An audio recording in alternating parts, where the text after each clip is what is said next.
అన్నింటినీ చూసే కన్ను తనను తాను చూడలేనట్లు, అలాగే దీపపు కాంతి చుట్టూ ప్రసరిస్తుంది కానీ తన క్రింద తాను ప్రసరింప చేసుకోలేదు. అలాగే లోకంలో ఉన్నటువంటి వ్యక్తులు ఎల్లప్పుడూ ఇతరుల వైపు మాత్రమే చూస్తూ ఉంటారు, ఇతరులలో దోషాలను మాత్రమే చూస్తూ ఉంటారు. అలా చూస్తూ చూస్తూ తనను తాను ఎన్నడూ చూసుకోలేడు.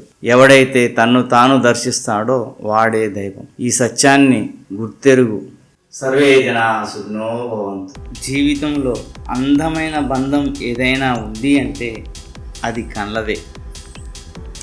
రెండు కలిసి తెచ్చుకుంటారు, రెండు కలిసే మూసుకుంటారు, రెండు కలిసే నిద్రపోతారు, రెండు ఒకేసారి ఆనందాన్ని అనుభవిస్తావి, రెండు ఒకేసారి దుఃఖాన్ని అనుభవిస్తారు, రెండు ఒకేసారి ఆనంద బాష్పాలను రాలుస్తావి, రెండు ఒకేసారి దుఃఖ బాష్పాలను రాలుస్తాయి.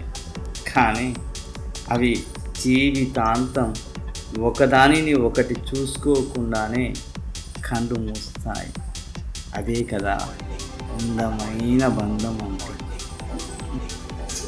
గొంతులో ఉన్న బాధ అయితే అందరితో చెప్పగలను, కానీ అది నా గుండెల్లో ఉన్న బాధ కదా, అందుకే కేవలం కన్నీటితో మాత్రమే చెప్పగలను.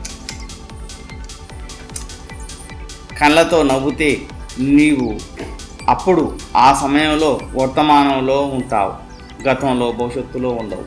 కానీ పెదాలతో నువ్వు నవ్వుతూ ఉన్న ప్రతి సందర్భంలోనూ నీవు భవిష్యత్తులోనూ వర్తమానంలో ఉన్నట్లే. ఎందుకంటే పెదాలు ఎల్లవెల్లలా సత్యాన్నే తెలుపుతూ ఉంటాయి కాబట్టి, కళ్ళు మాత్రం ఎల్లవెల్లలా సత్యాన్నే తెలియజేస్తాయి కాబట్టి.